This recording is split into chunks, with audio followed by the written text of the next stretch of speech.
All right, all right, all right. You all know why we're here and what we came to do this year. This is only the beginning of a very long season, but Game 1 means just as much as Game 82. Now, we have some new faces here that I really expect to make an impact for us this season. We've already seen flashes of what they can do for us, but I expect all of you to go out there and execute just like we did in camp. Ain't no more excuses. It's time to get serious. If we play our brand of basketball, there's no telling where this team can go. So get out there, get warm, and let's go win this game. Man, our first NBA game. Lifelong dream has finally come true. We're out here in the Denver Nugget uniforms, man. It feels good to be a part of Denver's team. Like, it feels good to be a Nugget. 3 seconds on the clock. Gotta shine early. Gotta shine early. First NBA shot, and it's money. And feels good to be 100% shooting from the field here in our first NBA game, man. We have worked so hard through high school, through college, to finally get here. I'm a little mad at my agent because he did promise the #1 pick. I've thought about this moment my entire life. Now that it's finally here, the feeling's pretty crazy. But I know it's just the beginning. I got a lot of hard work ahead of me to get to where I want to go, to be the best player and the best teammate I could be. But this is an exciting first step, no doubt. Oh, baby. I'm ready to go out and air somebody out here. I'll tell you what, man. 2 points on the day for the panty dropper. We're out here in Houston, man. First road game, first game of our season. I want to come out and just impress, man. You know, like I said, man, our agent promised me that I would be #1 overall. The hype was real. Look at that screen right there, laying the boom. Okay, wait. Who guarded me? That Corey Brewer? You can't guard me, bro. You can't guard me. Oh, find him. He's open. Barton for 3. You got to knock that down for the assist. I'll take that rebound. I'll take that rebound. I want to get an A+. Definitely want to get an A+. I'm going to run the offense, use my speed to get down to the basket. And that's not going to drop. Now, we missed out on the postseason last year. It's not happening this year. We've got the firepower to do it. Here we go. Oh, he's going to go ahead and get a nice finish. Down by 5. Got to run the offense, man. Got to stay up. I want to go ahead and yam one down. They got James Harden, Dwight Howard, dude. The Rockets are no joke. The Rockets are no joke. I'm going to pull up for 3. And I'll take that. I want to think that I had a pretty good first half performance. As being a rookie, I can't expect to come out here, get all the minutes, you know, start the game. But coming off the bench, I really feel like we're down by 2. I can control the tempo of the game when I'm out there. Coach has got me back in the game in the third quarter pretty early, I would say. So we're up by 5, keeping the tempo here in Houston. I want to run this offense. I want to show that I can control this offense. And we're going to go ahead and get a steal. I'm on the break. Oh, throw me the lob, dog. Throw me the lob. Nice transition, fast-paced offense. We got a 4-point cushion with only 12 seconds left. I got taken out of the game, and I didn't get put back in until this garbage time minutes, man. We're going to look like we're going to take the lead against the Nuggets, but my playing time has just been shot in half here in the second half. And we are going to win Game 1 of our rookie season. Now, we didn't have a lot of playing time. I really wish I could have played a little bit more than I did. But when we were out there, we definitely did what we needed to do to get this W. Oh, man, back against the New Orleans Pelicans, man. I got to earn more playing time. Right now, I'm going against the beast, Anthony Davis. I'm going to get some hands on him. And that guy's an animal. Up by 1 against New Orleans so far. Now, I got to just go ahead, put a body on Anthony Davis. He's stronger. He's bigger. He's not faster. And he's definitely not better looking. So I think we got the advantage in most key factors. They're going to go ahead and try to hit us with the pick and roll. I'm staying on him. Go ahead. Yes, good defense. Stopping Anthony Davis right there. We're on the break. Give me the rock. Let me get the ball. I got to earn my points here. I got to show this team that I mean business. So, this is a huge difference coming out of college as a freshman going into the NBA, man. These guys are bigger, they're stronger, they're more physical. And we're going to go ahead and throw it down.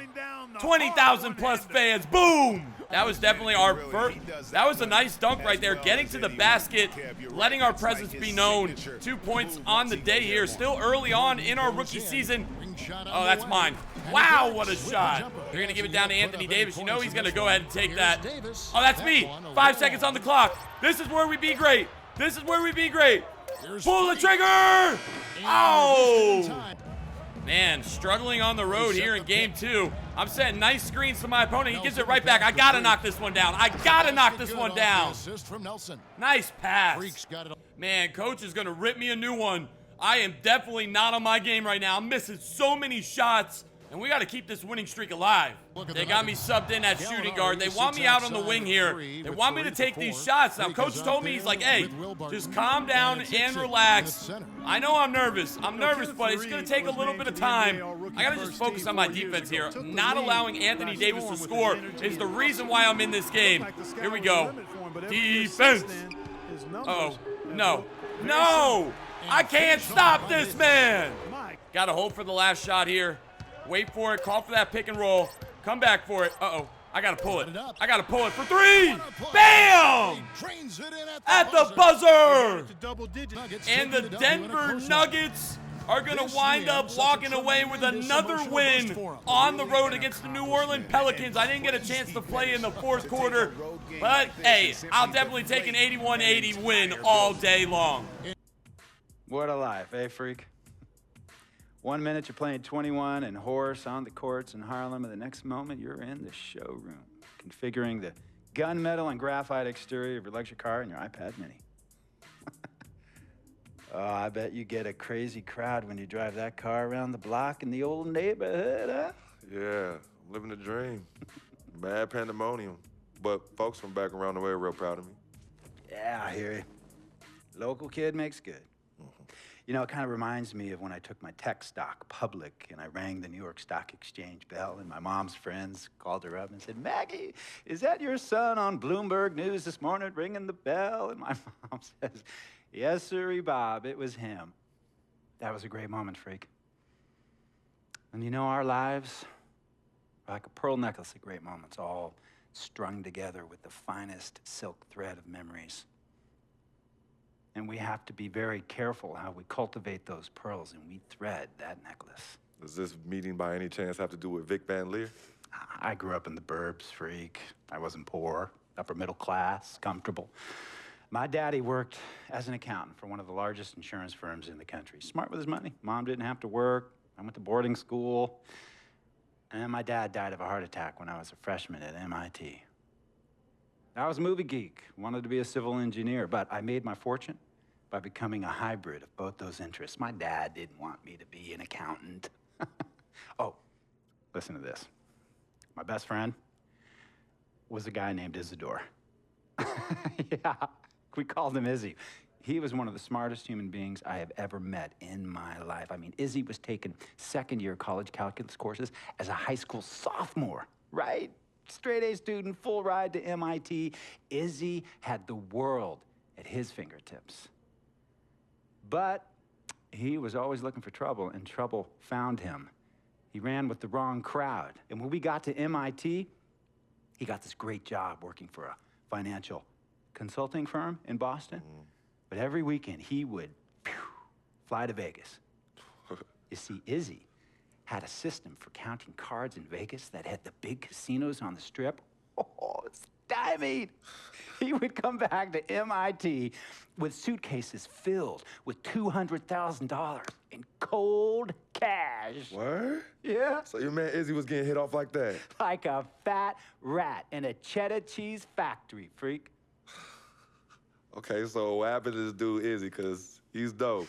No, not dope. Dead.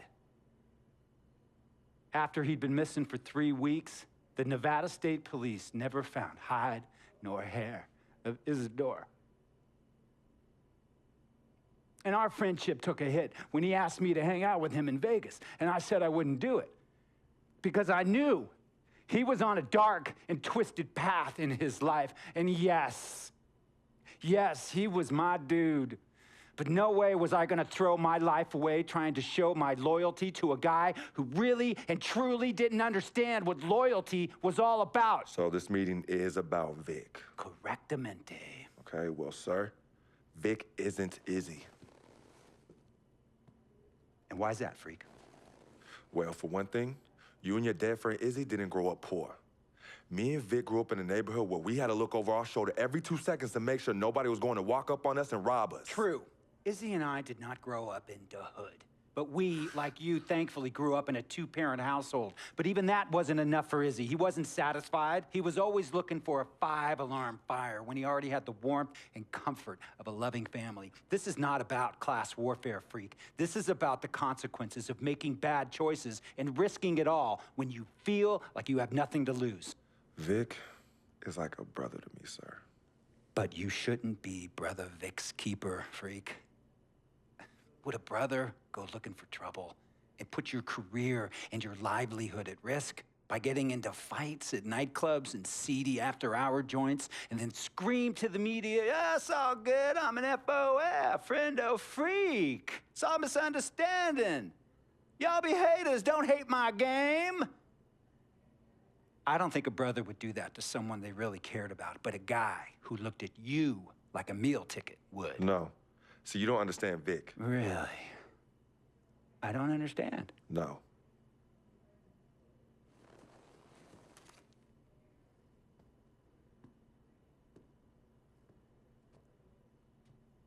Look, man, it was a misunderstanding with the guy in the next VIP booth. His honey started flirting with me, so naturally I started flirting back. Next thing I know, Captain Cornball's off my grill piece beefing. Next thing he know, he got a 2-piece and a biscuit on his left eye. Hey, I don't know who hit him.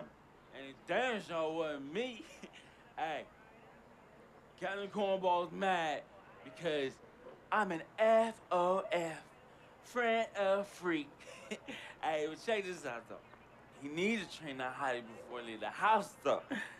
Yo, he's hot as ain't loyal, man. What's there to understand? Are you freaking blind?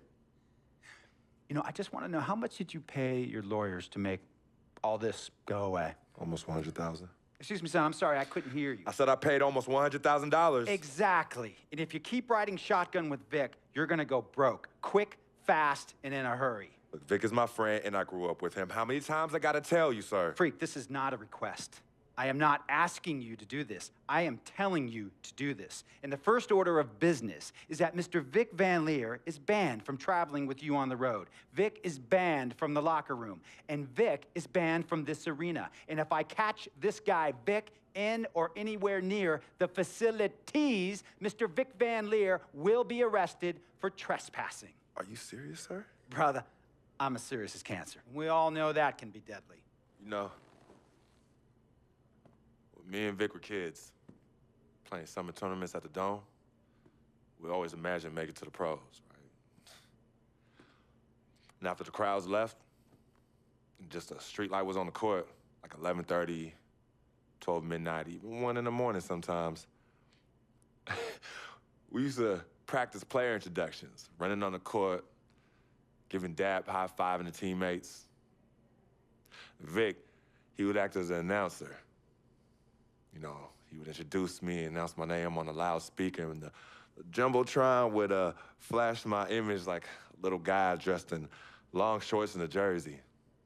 And now, fresh off his 3-game, 62-point scoring streak, the youngest player to ever do so in NBA history, Frequency Vibrations.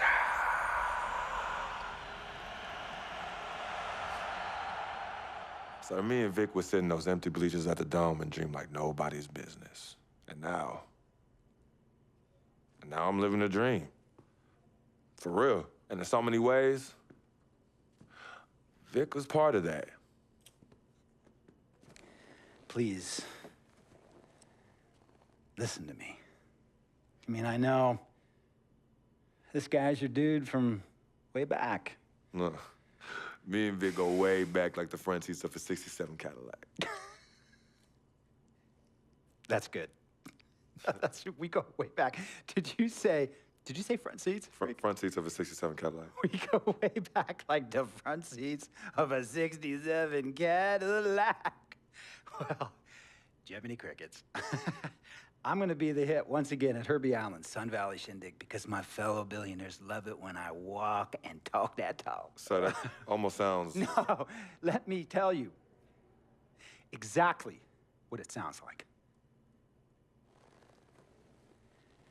I respect, admire, and most importantly, love you as a human being and a role model. But I pay you a lot. And I mean, I pay you a lot of money to play for my team. And I am in this game to win it. And you can't win it with an albatross around your neck like Vic. So Vic is done. History. And here's some more lingo that I picked up from a former megastar who used to play for me several seasons ago. Thought I would never release him until I did. And now he's the sixth man on a struggling team in Venice. And yeah, I'm talking Venice with the canals and the gondolas and Harry's bar, not the street ballers next to the fortune tellers on the beach in Cali.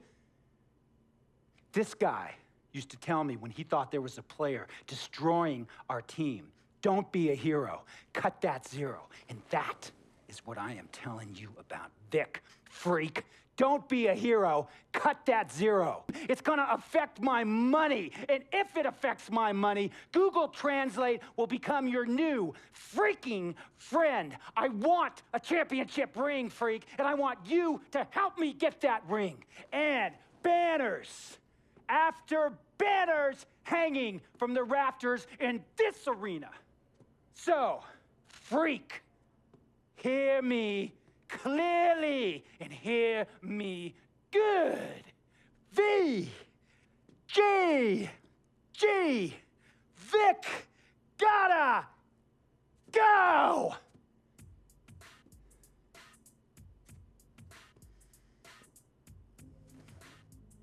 Handle your business. And remember, that contract you signed contains a morality clause, a very important clause that revolves around your conduct on and off the court, and how it can negatively impact my team. Now, I don't want you to have to learn Italian or Croatian as a second language. And hey, playing pro ball overseas, there's nothing wrong with that. But the arenas are nothing like this, nor will the money be the same. And on top of all of that, this is the US of A, the greatest freaking country in the world. Ask yourself, is Vic worth all that? Think about it. Think long, think wrong. It's not, and I understand some of his judgments might shadow his actual character. He's not that at all. Man, Vic, let me tell you something. We actually, we have love for each other. We're brothers.